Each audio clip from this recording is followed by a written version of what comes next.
privilege to get to spend the evening with you guys.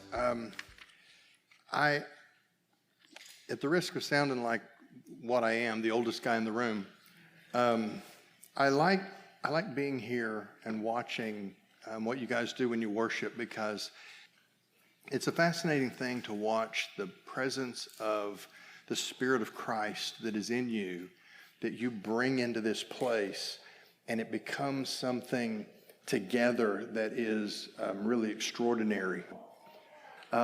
When I was in college, Diane and I, my wife's name is Diane, by the way, if you didn't know that, we had the gift from God that we were allowed to go to a church that loved college students.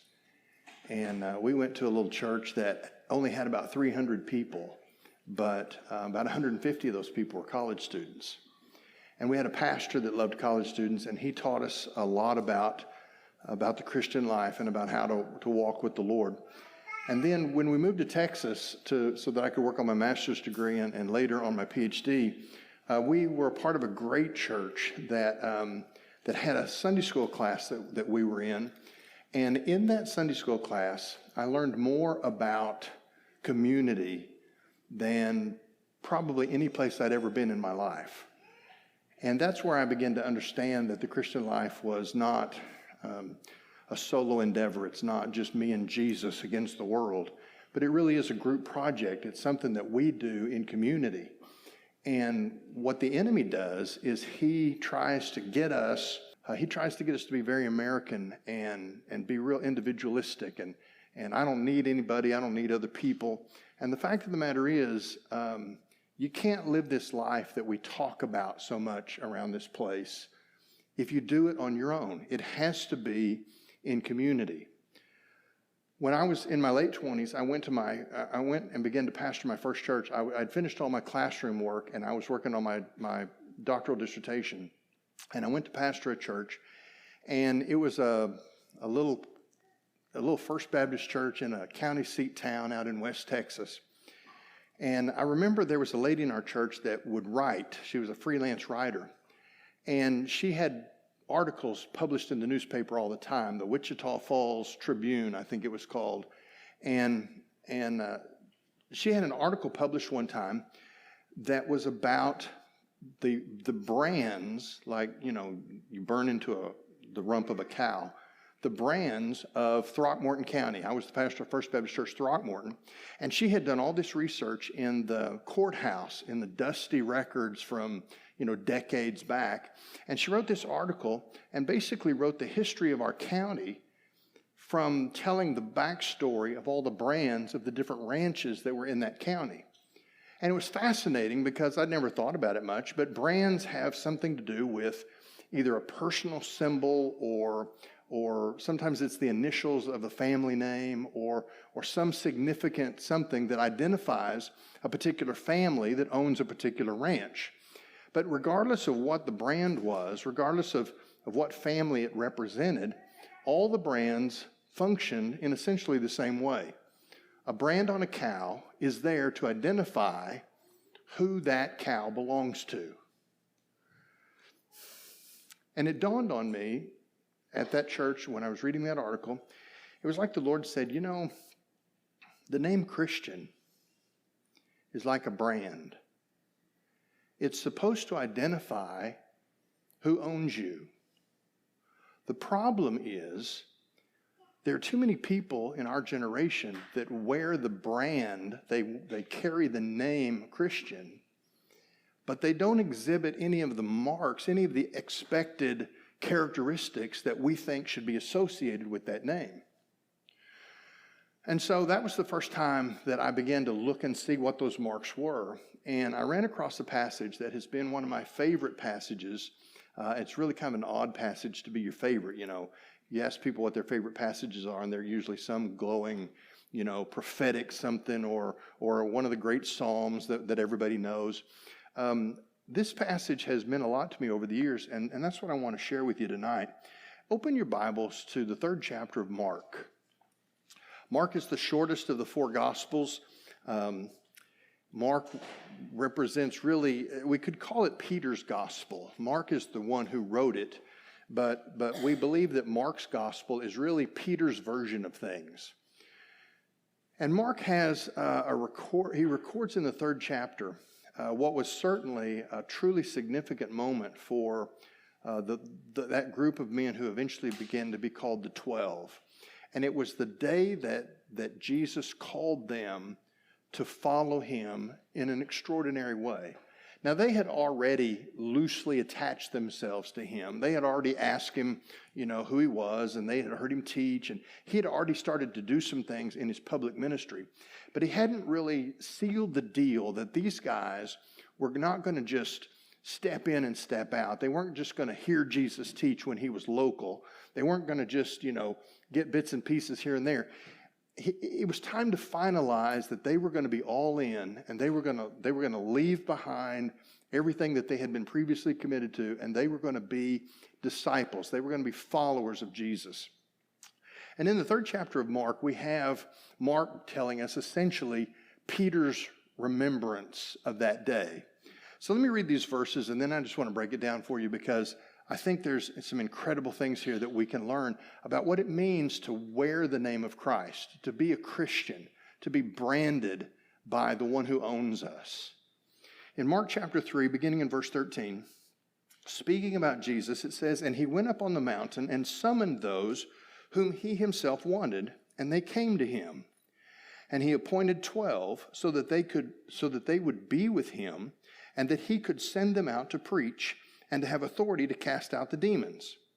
And he appointed the 12, Simon, to whom he gave the name Peter, James, the son of Zebedee, and John, the brother of James, to whom he gave the name Boanerges, which means sons of thunder, and Andrew and Philip, Bartholomew, Matthew, Thomas, James, the son of Alphaeus, Thaddeus, and Simon the Zealot, and Judas Iscariot, who also betrayed him." Now, I want to talk about what it means to be a disciple. And first of all, you need to understand that words matter. The word disciple shows up in the New Testament 269 times. And the word Christian shows up an additional 3 times, like in Acts chapter 11, when the disciples were first called Christians. But the name Christian still identified that exact same group that the word disciple identified. They simply began to take on a new version of their identity because it was becoming clear as the Gentiles were coming into the faith that Christianity could no longer be seen as a subset of Judaism. And so 269 times disciple, 3 more times Christian. That's the language that the New Testament uses to describe people who follow Jesus.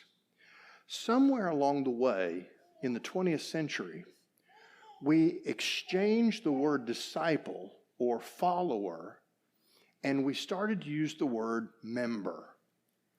And all of a sudden, we no longer were following Jesus, we were members of a church. Well, there's a significant difference there, because to be a member of something is simply to have sort of a loose attachment, but it doesn't really require any great sacrifice on my part. I mean, you sign up, you fill out the right paperwork, and boom, you're a member. And when we begin to call ourselves members, we lost the sense of forward motion that comes with the word disciple. You see, this word disciple, when we use it nowadays, I've heard preachers talk about, are you ready to be a disciple? And we act like the biblical idea of a disciple is something that you do when you're really going to be serious. Like you're taking the next step. You're going to be kind of an over-the-top, kind of a super Christian. I'm going to be a disciple. Except the New Testament doesn't view it that way. In the New Testament, the disciple is not some super Christian. He's not somebody with all the bells and whistles of some sort of incredible walk with Christ. A disciple is the basic level, the basic mode of transportation in the kingdom. A disciple is the very essence of who we are. In fact, when you go see Jesus teach the Sermon on the Mount in Matthew chapter 5, 6, and 7, what you find is we look at that sermon and we're like, wow, what a standard that he holds up. We need to strive to live at that high standard.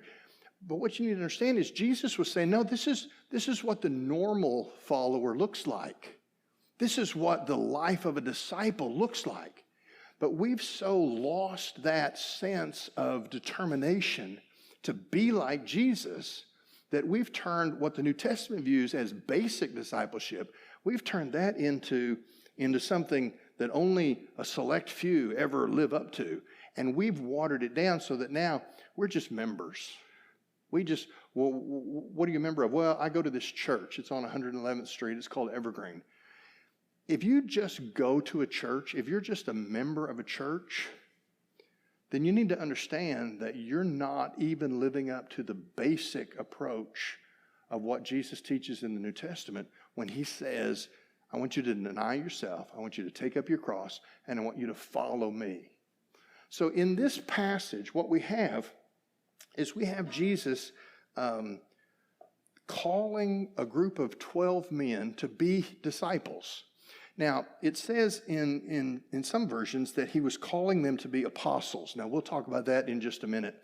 But this idea of disciple, I heard somebody give a modern definition of the word disciple one time. He said the word disciple means a learner or a student. And I went, yeah, sort of. The word disciple in Greek actually does mean a learner or a student. But you've got to understand how different that was from what we think when we hear those words. See, in our educational system, when you're a student, you go to a school and you have a whole host of teachers. I mean, you get to college and you have experts in every department and they teach different subjects. And the way you earn a degree in our system is you just keep going to class. You just keep passing your classes, and what happens is they give you credits. So, oh, this class has 3 credits. This class has 4 credits. And what you do is over time, you stack all those credits in a corner, and when you get enough credits, they let you walk across the stage and they give you a diploma. For us, the idea of being a learner means that we're chasing information, and we get it from different places, whoever is the expert. And when we get enough information that we can graduate, we are then no longer a student. The word disciple means student, but it meant something different in the ancient world because they didn't go to school and have different classes under different teachers. The way you were a student in the ancient world was you attached yourself to a teacher. A better word would be like apprentice, where you attach yourself to one person and you learn from that person how to live the life that he's instructing.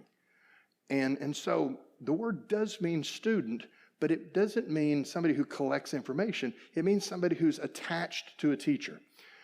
My son, Taylor, he probably doesn't want me to tell this story, but Taylor is really good at karate. He probably doesn't talk about that much.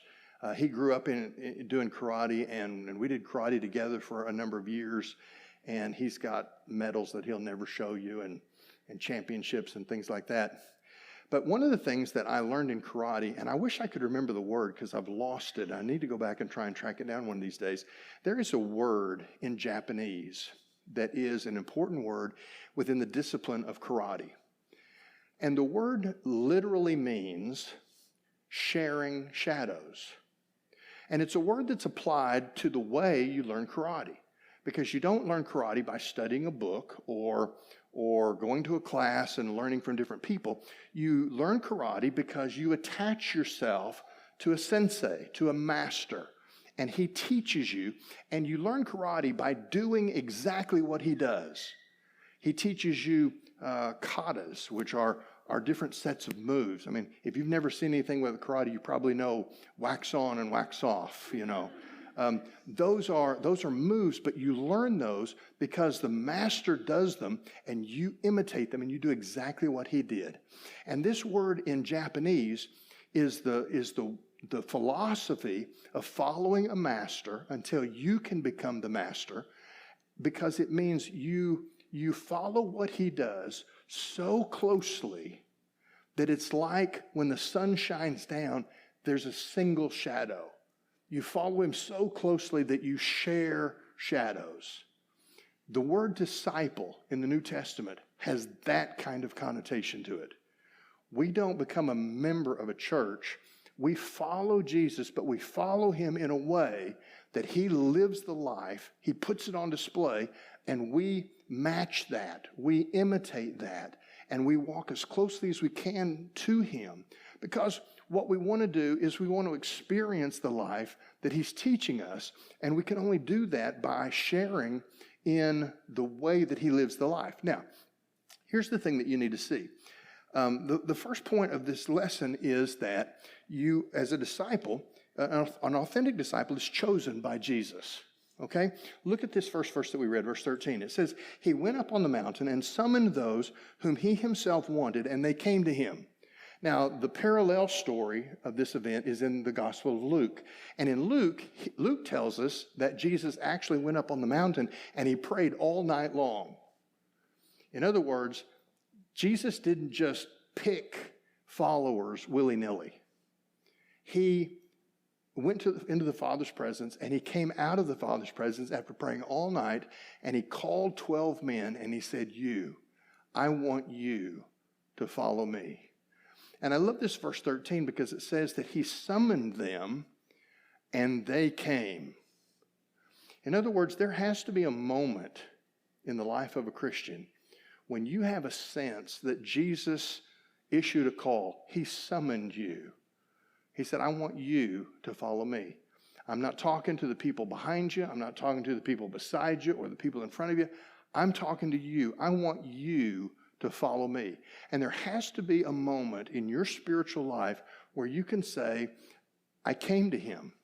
I responded to that. Now, I'm not telling you that you have to have some dramatic, mountaintop moment where you can point to and say, at 12:15 on this date, I came to Jesus. It doesn't have to be like that, but there does have to be a sense that somewhere along the way in my life, Jesus selected me, and he issued a call, and I came to him. I responded. Now, when Jesus calls you, it says he summoned those to whom he himself wanted, and they came to him. And then it says that he appointed 12.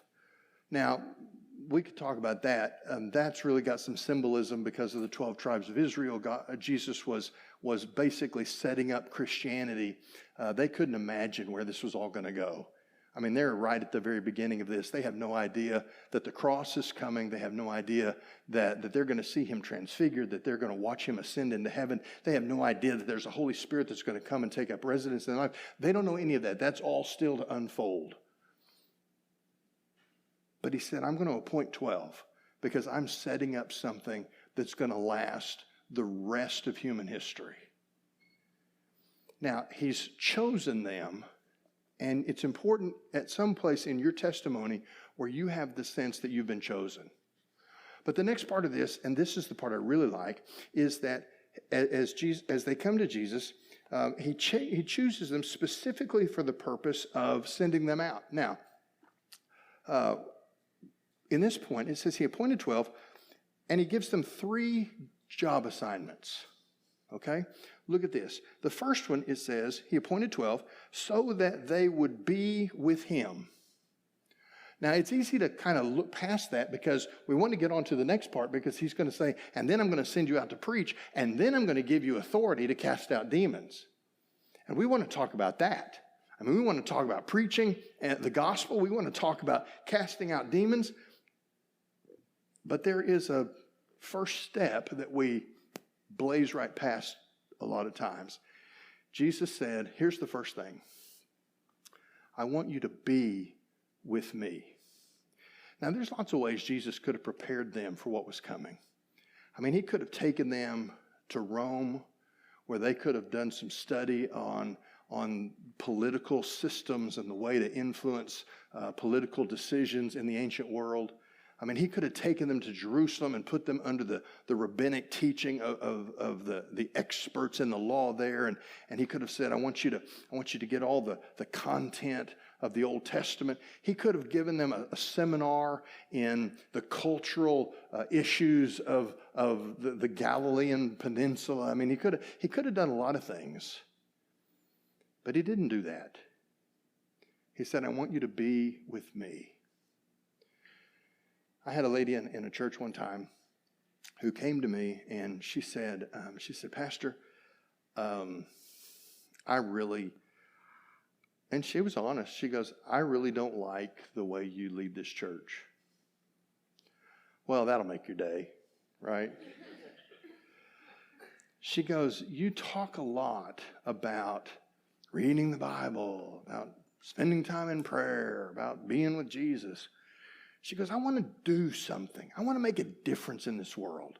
I want to be involved in ministry, and I want to change people's lives. I go, man, I love what I hear in your heart, but here's what you don't understand. You can't do anything for Jesus until you have learned how to be with Jesus. Because the first step of discipleship is sharing his shadow. That's why we read our Bibles. That's why we spend time in prayer, because we're not ready to go out and change the world until we have seen through the eyes of Jesus the things that he saw, until we hear with the ears of Jesus the cries of people that he heard, until we see the world and have the heartbeat that Jesus had. See, even these 12, there was a time when Jesus is on his way to Jerusalem, and he stands outside the city, and he's just looking. The Jerusalem of the first century was a very impressive sight. The temple was there, and it was covered. It was designed in such a way that at high noon, and in the middle part of the day, the sun gleamed off of the temple, and I mean, it was a stunning sight. People would come over the mountains down into that valley, and they would see it, and their breath would be taken away. Jesus stood outside the city one day, and he just began to weep, because he knew that as gorgeous as the temple was, and as impressive as the city of Jerusalem was, he said, these people, they're like sheep without a shepherd. They're scattered. They don't know which way to go. They don't know how to feed themselves. They're not protected from the wolves. No one is looking out for them, and they don't even realize what a terrible situation they're in. And if you use your sanctified imagination a little bit, what you don't see in the text is you don't see any of the 12 weeping over Jerusalem as well. It's like they're standing back going, what did we miss? Why is he crying? What's the problem? I mean, we're here. Why'd we stop? See, they had been with Jesus, but their learning, their discipleship wasn't complete yet, because they didn't have his heartbeat. They couldn't see what he saw. They couldn't feel what he felt. That's why the basic entry activity of discipleship is that we have to be with him. Nothing else can be accomplished. That's what John tells us later when he tells us that the words of Jesus, that if we don't abide in him, then we can't accomplish anything. What Jesus is saying is what he said at the beginning. He says later in his ministry to the same group, he says, you can't accomplish anything unless you catch me, unless you catch what makes you like me. You need to share my shadow. You need to walk in the steps that I take. You need to be a disciple. Now, what's interesting about this is he says, I want you to be with me. That's prayer. That's Bible study. That's worship. That's what we do in community. It's being with the people of God who make up what we now call the body of Christ. Don't ever look at those kinds of disciplines of the faith and go, well, that's okay for those people, but, I'm a mover and a shaker. I'm a leader. I'm going to go do something. I'm going to accomplish something. No, actually, you're not. You're not ever going to do anything worthwhile for the kingdom until you've been with Jesus first. He tells them next that once they've been with him, he says, I'm going to send you out to preach. Now that's pretty cool. Now again, words matter, and we've taken the word preach and we make it something that a preacher does. And really, the word in Greek simply means, I'm going to send you out to tell people what you know. People say things to me all the time like, oh, I could never preach. And I go, let me correct you. You might not be able to preach on a stage in front of 1,000 people. But you can preach if you understand what the word means. The word means tell people the truth that they need to hear. Now, how do you know the truth they need to hear? Well, because you've been with Jesus.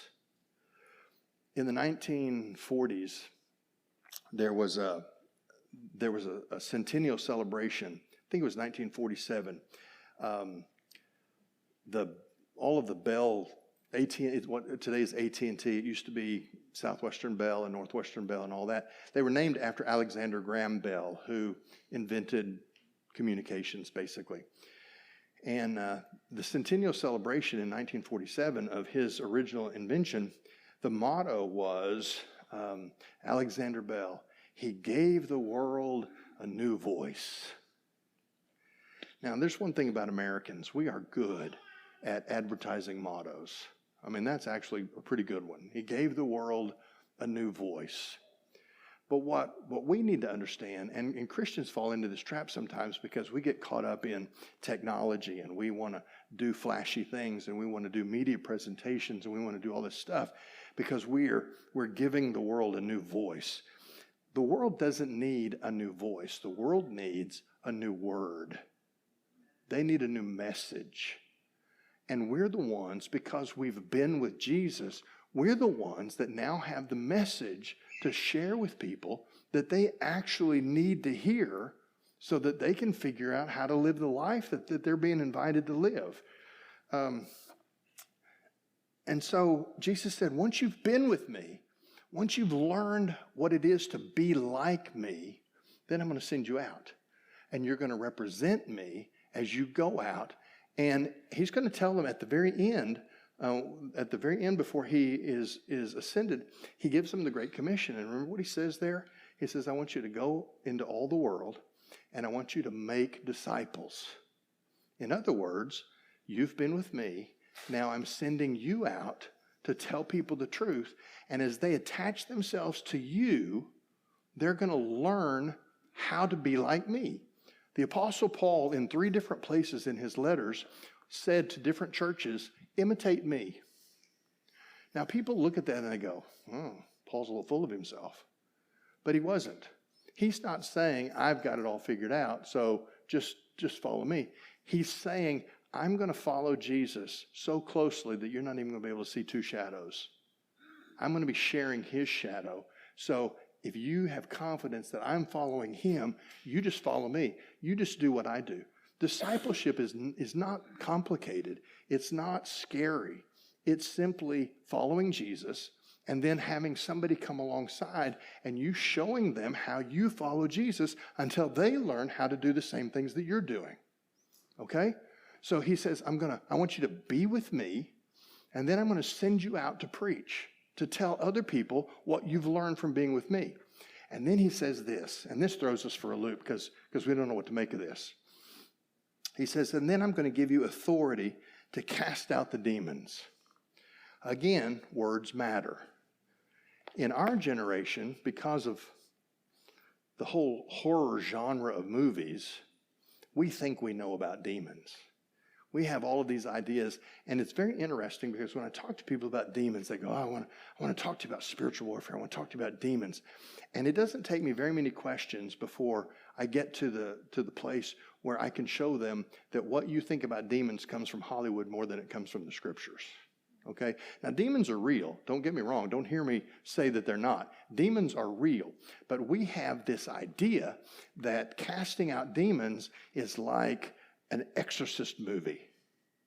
And you got to have holy water, and you got to have a crucifix, and somebody's going to get thrown against the wall, and there's going to be projectile vomiting, and we have all of these ideas when it comes to casting out demons. What you need to understand is demons are are really more cowardly than we think. They love it that we're afraid of them when they're actually the ones that are afraid of us. And we need to recognize that. The fact is, when Jesus says, I'm going to give you authority to cast out demons, he didn't mean I'm going to make every follower of mine for the next 2,000 years exorcists who just run around looking under rocks and under bushes, looking for demons that they can cast out. Let me tell you how you cast out demons. You cast out demons by recognizing that there is a very real evil in this world today. And it is the motivating force behind so much of what happens in our culture, in our generation. But the way that we cast out demons, think about it like this. When in World War I, they had invented something horrible that was called trench warfare. And there were parallel trenches in the battlefields, and they would fight these battles. And if you could beat the enemy back, they would retreat to the next trench, and you would advance to this trench. And that's why World War I was so devastating in the number of people that were killed, because they literally fought that war by gaining 50 yards at a time as they moved from trench to trench. Spiritual warfare is a lot like that, in the sense that evil entrenches itself in our culture.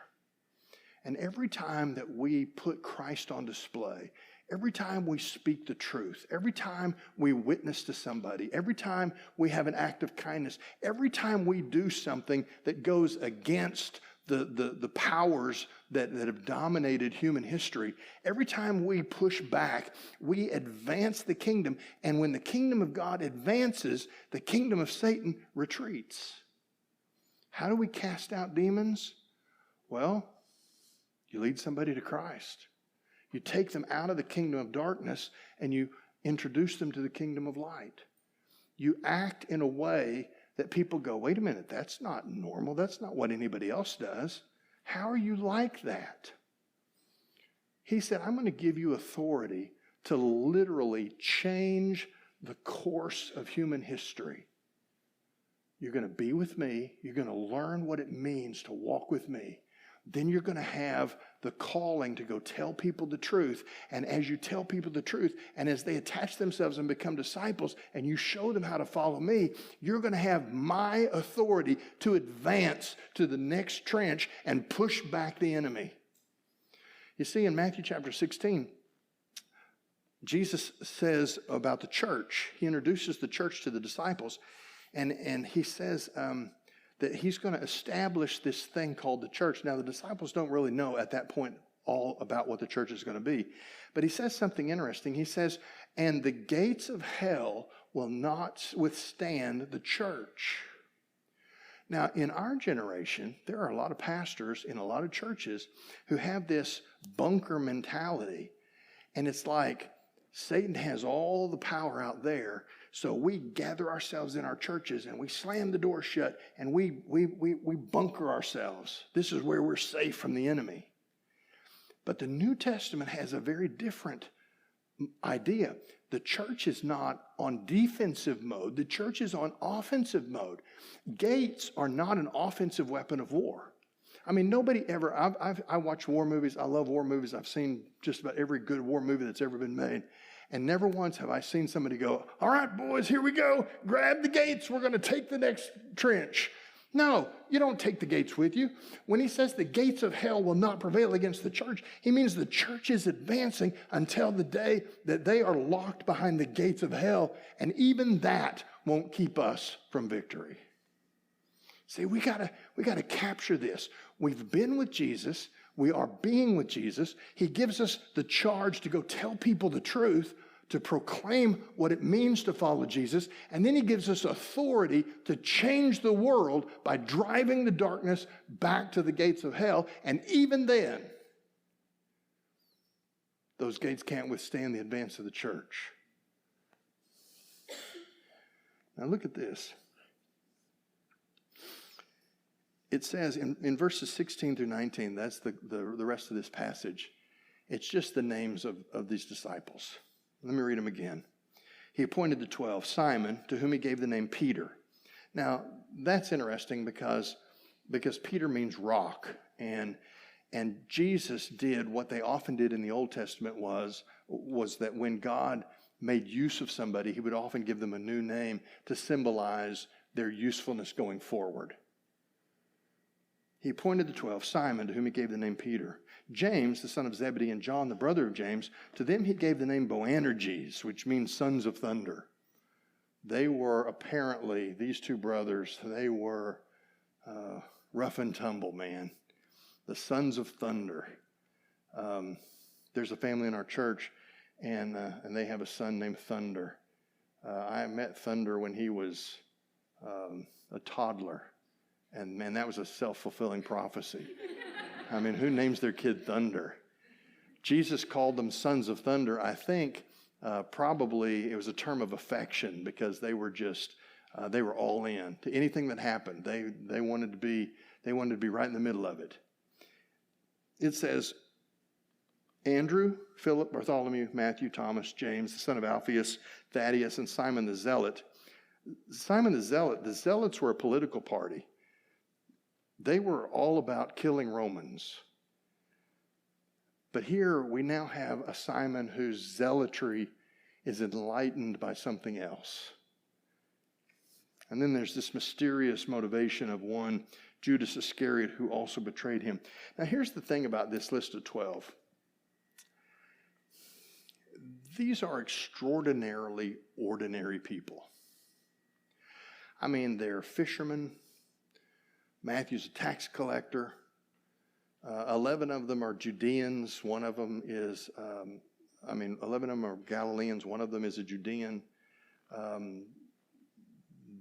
They didn't have great faith early on. In fact, one of them was going to have serious doubts along the way. Everything that we read about these 12 men is that there was nothing really to commend them. I mean, if you were trying to start a movement and you said this movement is going to last at least 2,000 years, these are probably not the guys you pick. Frankly, I take great encouragement from that because Jesus makes use of not the best and the brightest. He doesn't go out and find the picture perfect, Hollywood type that's going to look good on a recruiting poster.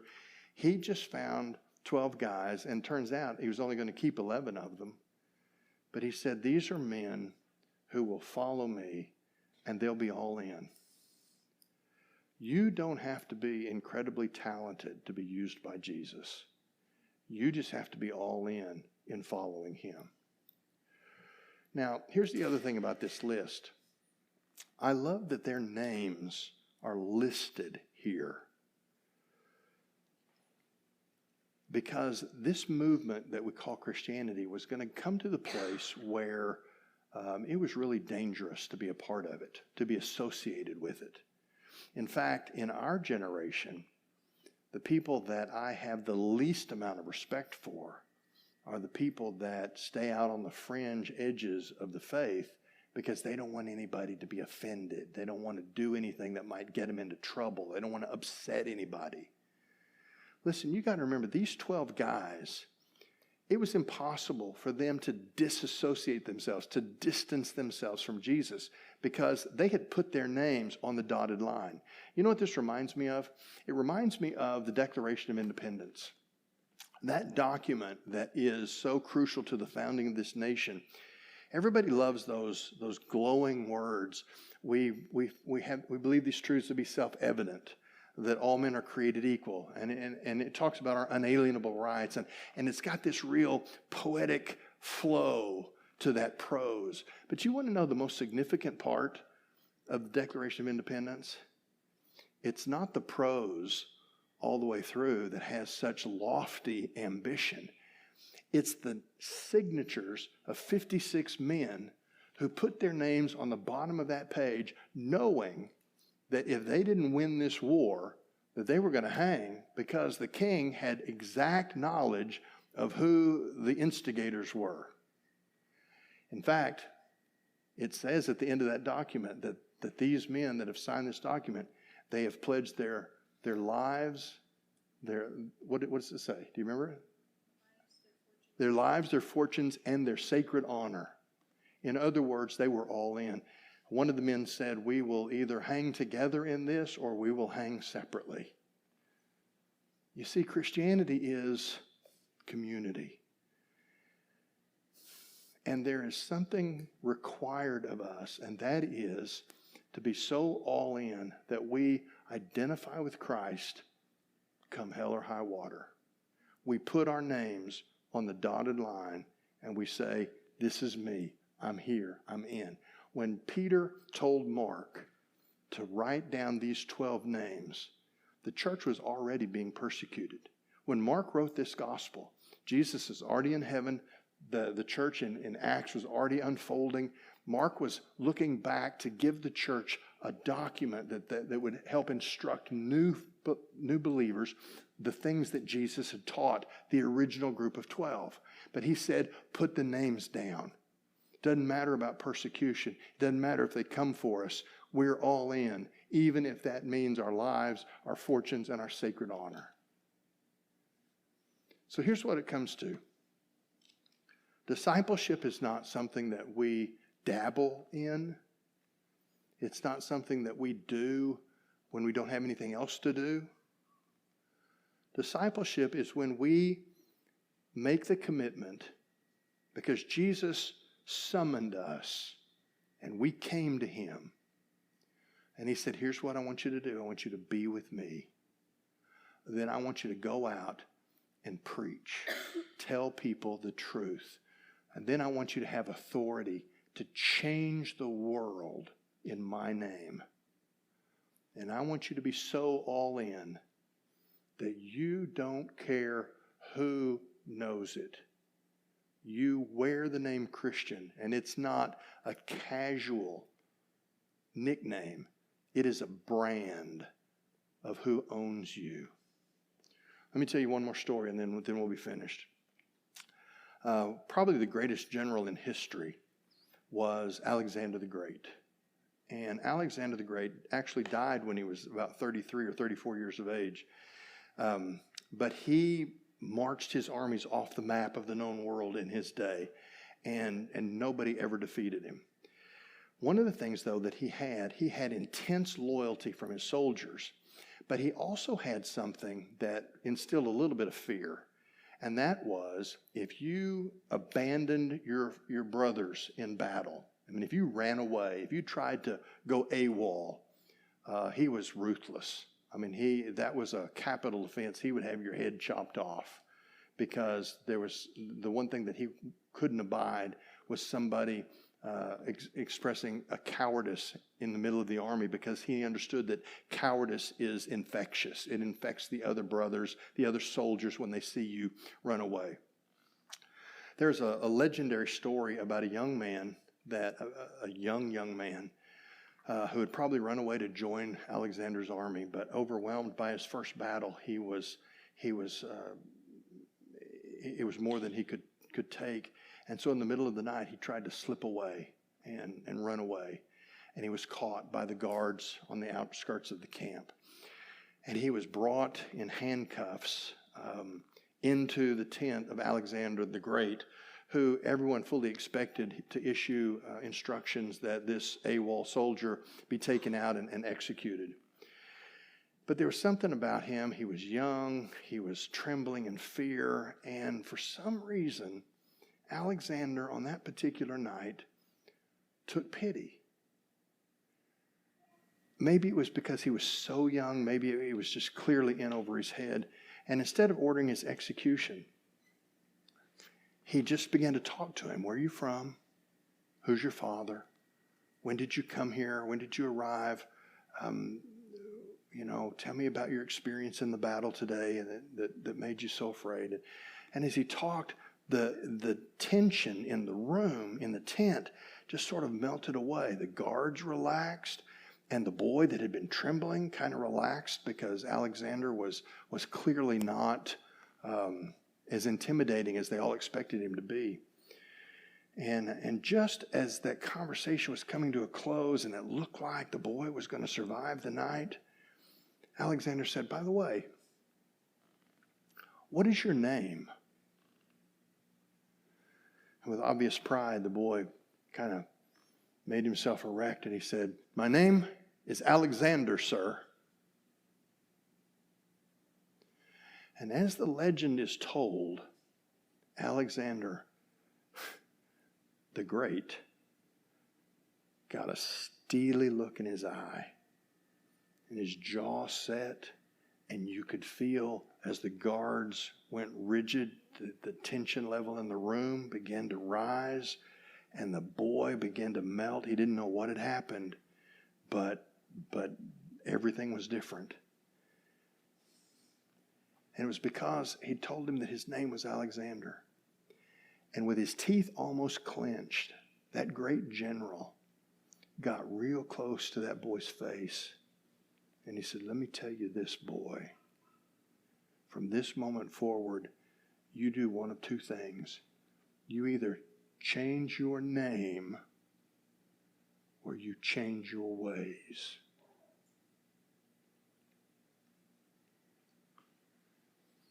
If we're going to wear the name of Jesus,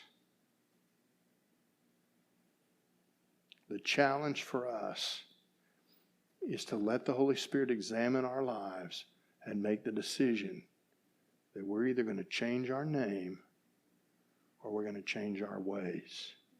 But if we wear the brand of Jesus Christ, we better walk the walk of a disciple.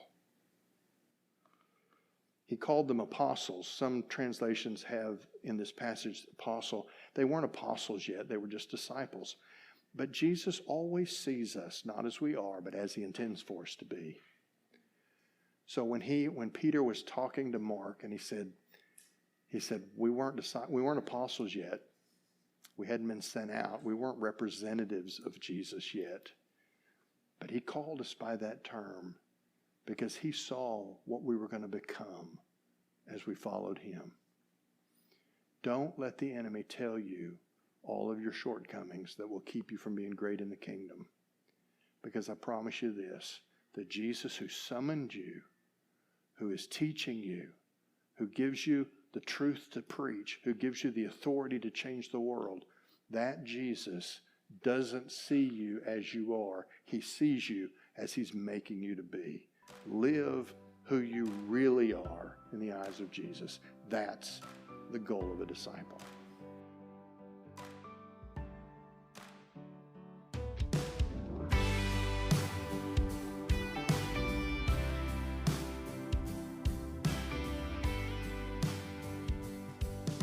Hey guys, this is Matt O'Mealy, pastor to young adults at Evergreen Baptist Church. I want to invite you to come to Reach. We meet every Tuesday night at 7 p.m.